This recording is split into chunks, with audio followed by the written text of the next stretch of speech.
the next President and First Lady of the United States, Senator John McCain and his wife, Cindy.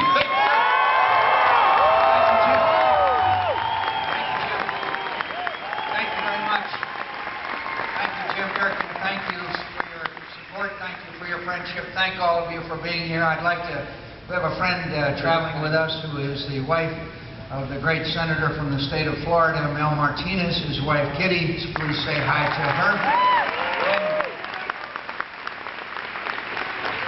And close friends of Cindy's and mine. The reason why I'm proud of him for many reasons, but those of you that don't know Senator Mel Martinez, he arrived from Cuba at age 15 without anybody, as an orphan, nothing but the shirt on his back. He became the mayor of Orlando, became the Secretary of Housing, and then the United States Senator. That's what America's all about, and that's the brains of the outfit. That's why I wanted to introduce guys. May I introduce the brains of my outfit, and the person that many people all over the state of Arizona say, why isn't she the candidate? My wife, companion of 28 years, Cindy McCain.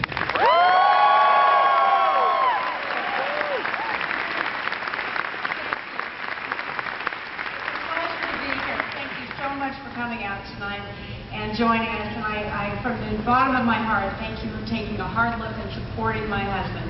It means the world to me, and I for all the things that you've done throughout these years, you make me so proud. Thank you. Very briefly, you hear so much about him and what he has done, what he can do for this country, but in my opinion, what is most important about any man is the kind of husband and father he is. And I put him to the test one time. Most wives do, but I did. I was working in Bangladesh a number of years ago, and I stumbled upon Mother Teresa's orphanage. When I opened the door and went in, there were 160 newborn little girls. They'd just been discarded. I worked there for a little bit, and one little girl became kind of very special to me. And as the weeks went on, Mother Teresa prevailed upon me and said, you know, you really can get her out. She needs help. She has a cleft palate. She has problems with her feet. She has all these things. You can get her out and you can get some help for her. And I realized I could. All of a sudden I thought, you know, I really can do that. So I went about what I was doing, hustled up, got her out. I realized on board the flight from Bangkok to Los Angeles, I couldn't give her up. She had chosen me. The trouble was I hadn't told my husband. So when I stepped off the plane in Phoenix to a crowd about this size to welcome us home, of course my husband was there. He kind of leaned down to me and said, well, where is she going to go? And I politely looked at him and said, well, I thought she'd come to our house. And she's been with us ever since. She's 16, and it is a true measure of a man because he loves her just the way I do, and she really did choose both of us.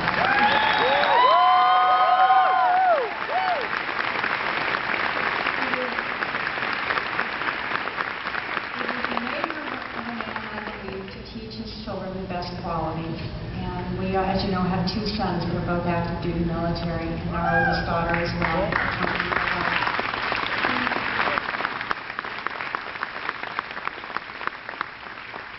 We taught our children the best lessons of all, the lessons of duty, honor, and country. That's the best lesson any parent can give their children. I give to you, hopefully, the next President of the United States.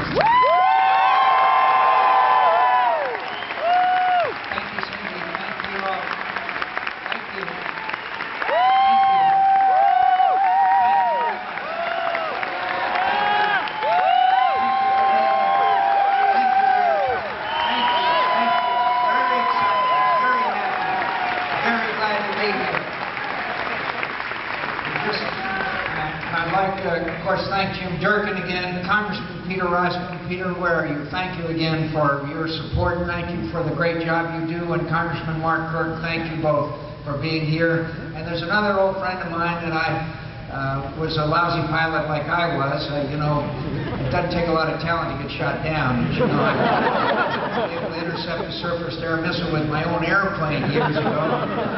Major General John Borling. John, thank you for being here. Thank you all.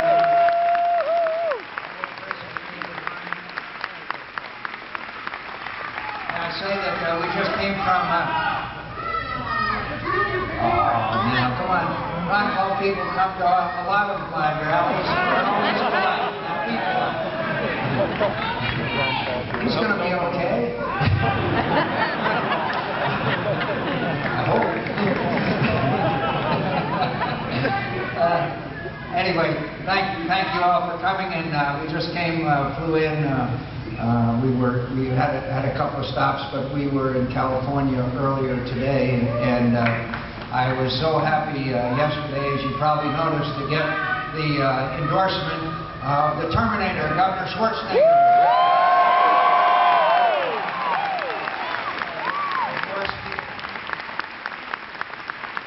He and I have many similar attributes, as I'm sure you can tell. And I don't know if you heard it or not, but California has stolen Arizona's water, and it's terrible what they've done. In fact, we have so little water in Arizona, the trees chase the dog. It's terrible. And I was in the event with Governor Schwarzenegger, and we were standing there. I walked by, there's a great big guy, bigger than Jim Durkin, and it was with a sign, a protester, and he said, "Hey, anybody ever tell you look a lot like Senator John McCain?"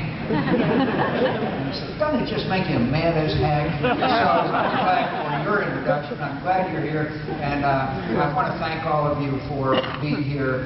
And I want to thank particularly our Irish constituents here, are always here. I say that because there's only one ethnic joke you can tell in politics in America today. Do you know that? That's Irish jokes. I don't know why that is. But here's the story. Bar in Chicago, empty. One guy down at either end of the bar. Guy gets up, walks down to the other end of the bar and sits down next to the guy and says, "Where are you from?" He says, "I'm from Ireland." He says, "Really?" He says, "Let me buy you a drink." He says, "No, let me buy you a drink. I'm from Ireland." He said, "Really?" Talking for a while, drinking, he said, "Where are you from in Ireland?" He says, "I'm from Dublin." He says, "Really? I'm from Dublin too. Let me buy you a drink." Back and forth. Guy says, "Where'd you go to high school?" He says, "I went to St. Mary's." He said, "No, you couldn't have gone to St. Mary's." "I went to St. Mary's." And buying each other drinks. Guy walks in the bar, sees all the commotion down the end of the bar, and says to the bartender, "What's going on down there?" He said, "It's just the O'Reilly twins getting drunk again." So, Irish in the crowd, that's it.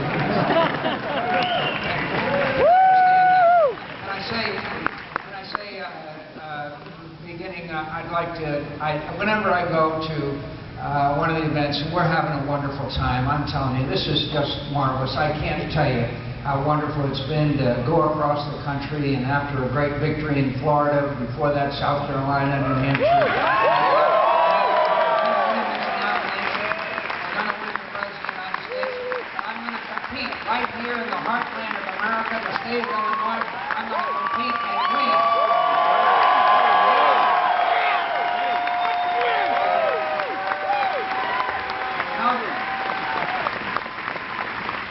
Being asked, how would you do it? Look, I don't care who it is. I'm going to beat either one of them like a drum. I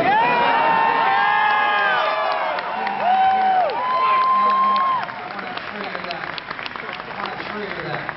And my friends, we've got some challenges, and I want to talk to you about a few of them very quickly. And I thank you for coming tonight. I'm grateful you are here. And I've been asked to announce by the Phoenix Chamber of Commerce that the temperature is 70 degrees today in Phoenix. Oh, thank you. We take all plastic, and we're very, by the way, I'm so honored to have the endorsement of Governor Jim Edgar and Governor Thompson for my campaign.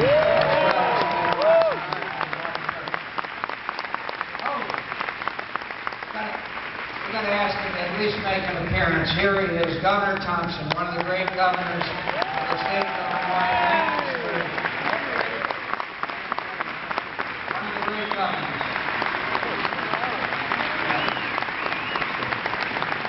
I'm honored to be here. My friends, yeah, you saw the job numbers today. They're not good. We've got tough economic challenges ahead of us. They're very difficult, and we're going to have to meet them. And I have a fundamental belief in the greatness and future of America, but we're in some tough times. Now, my friends, the first thing we've got to do is make the Bush tax cuts permanent. So that the American will not experience a tax increase. We need to pass this stimulus package through the Congress of the United States and stop fooling around with it, get it done, get it to the President's desk so that we can help with and restore this economy. And don't put a whole lot of pork barrel projects on it while it's on its way through.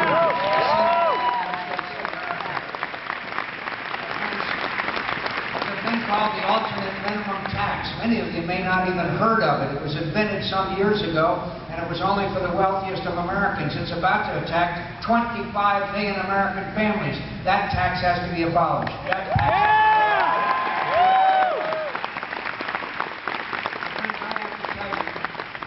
I have to tell you that the tax on corporations and businesses in America is the second highest in the world.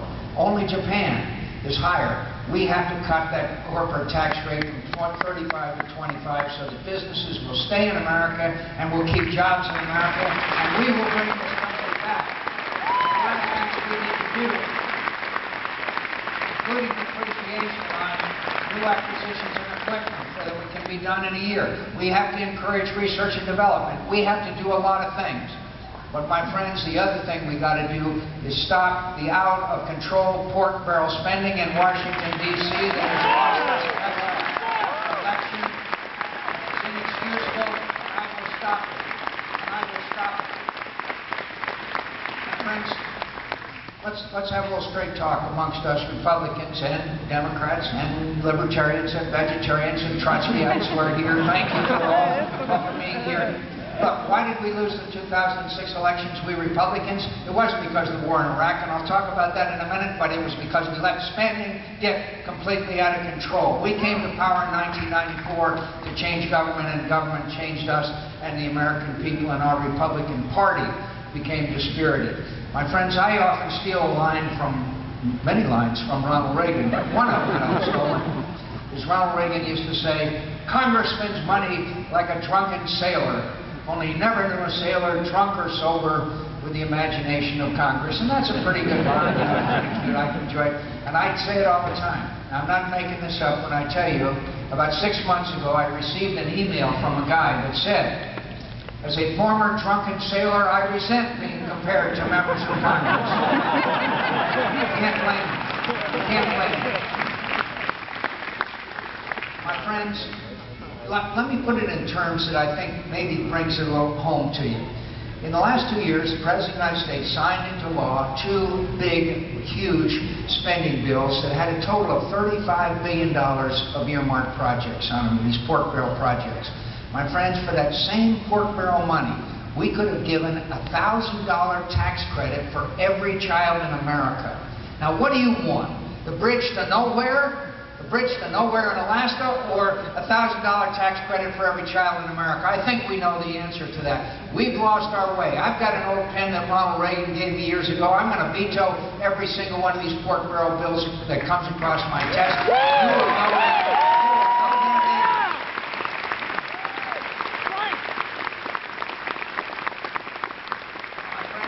We want the consumers to start spending more, and that'll help our economy, and that'll help create jobs and businesses. We want the consumer to spend more. We don't want the government to spend more for a bridge to an island in Alaska with 50 people on it that's $233 million of your tax dollars. It's going to stop.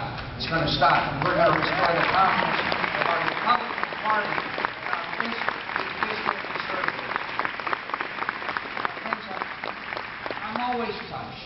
I'm always touched at one of these meetings when I see these guys with the hats. Could I ask our veterans to raise their hands so we can thank them for their service to our country, to our here. Thank you, God bless you. Thank you.